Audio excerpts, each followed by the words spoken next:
Look at him, little bubbles. It's so cute. Hello, my name is Beefy, and today I want to talk about how to add and customize a fully rigged asset to your existing VTuber model. I'll be showcasing that on this Jeff model that I found online for free. I'll put a link to him down below. The first thing you want to do is import your asset as a new VTube model. You're going to do this by clicking on Change VTube Studio Model and import your own model. Just open a folder right here and drag and drop your file into this folder. After that, you're going to select your asset as a model right here.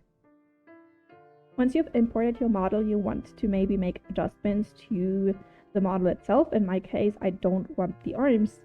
You can do this by going onto the settings and then the model settings itself, customize model, and then customize multiple screen color for art mesh.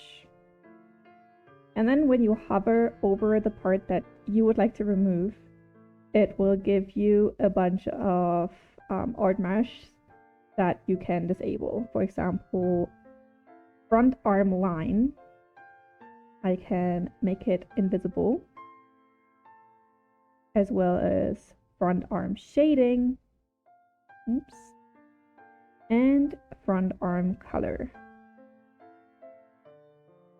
As you can see, now the arm is completely removed, and I will be doing that with the back arm as well.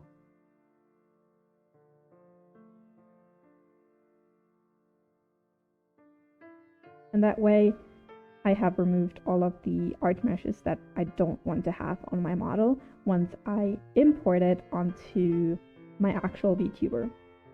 The next thing you want to do within this model is click on hotkey settings and expressions up here. And we can already see that we have a couple of presets of expressions here. If your model doesn't have that, then you can just skip this part. But if you have these options and you want to use them, I will show you now how to connect them to your Twitch and also make them redeemable for your viewers. So Jeff can blow a little bubble, and I wanted my viewers to be able to interact with Jeff any time of the stream. So what I did was connected to my Twitch. If you haven't already connected your VTube Studio to Twitch, go ahead and do that. You can do this under settings, general settings, and then scroll down until you find the Twitch settings section and just connect your account. Once you've done that, go back to your hotkeys and expressions and click on the little Twitch icon up here. If you want to, you can mess around with the settings right here, but I want it to be it as a Twitch redeem trigger.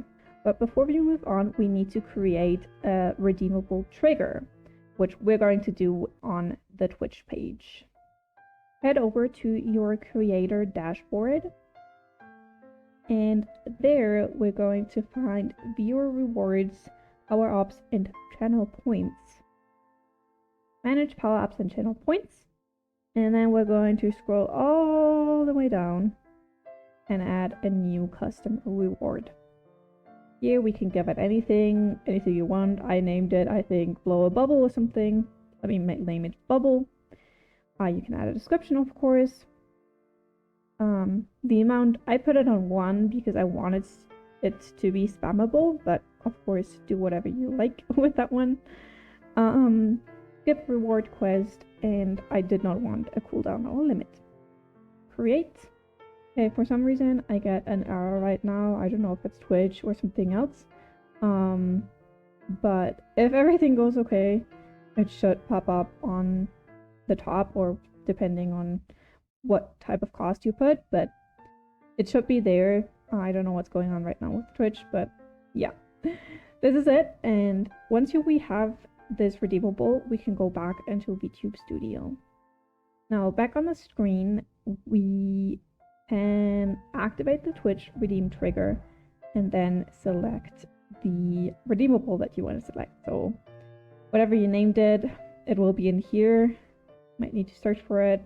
For me, it's right here. I already selected it, so I'm not going to do it again.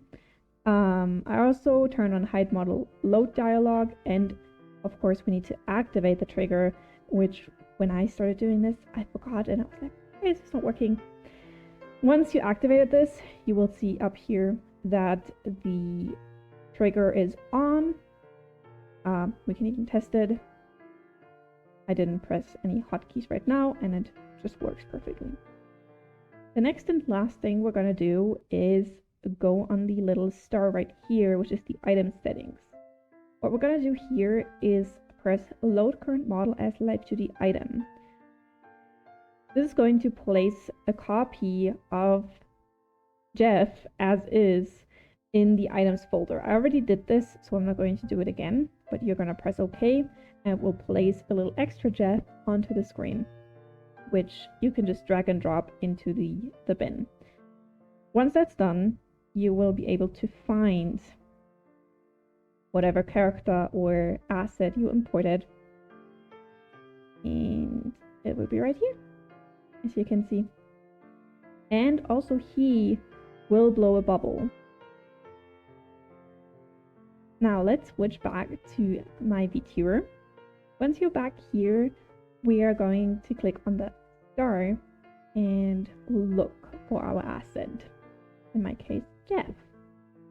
We're going to put Jeff one block or one item in front of my VTuber. If I put it behind, it will literally be behind myself. So if you wanted to have anything like poking out behind, you will have to do that. But I want him in front, so I will put him in front. Right here. I will just leave it as is. Pin item to live2D model. I will turn that off because I personally don't want that. If you want to pin your item to your model, you have to turn this on. And there he is. Wonderful. Alright. My little Jeff sits right next to me. As so, and let me just go back to my OBS real quick. Once we're done setting everything up, we can go back into our chat, either in OBS or on Twitch, and just send a little test bubble. And it's working perfectly fine. Thank you so much for watching my video. I hope I could help, and if you have any questions, just leave them down in the comments, and I try to answer them as best as I can. Until then, I hope to see you in my next live. Have a lovely day. Bye bye!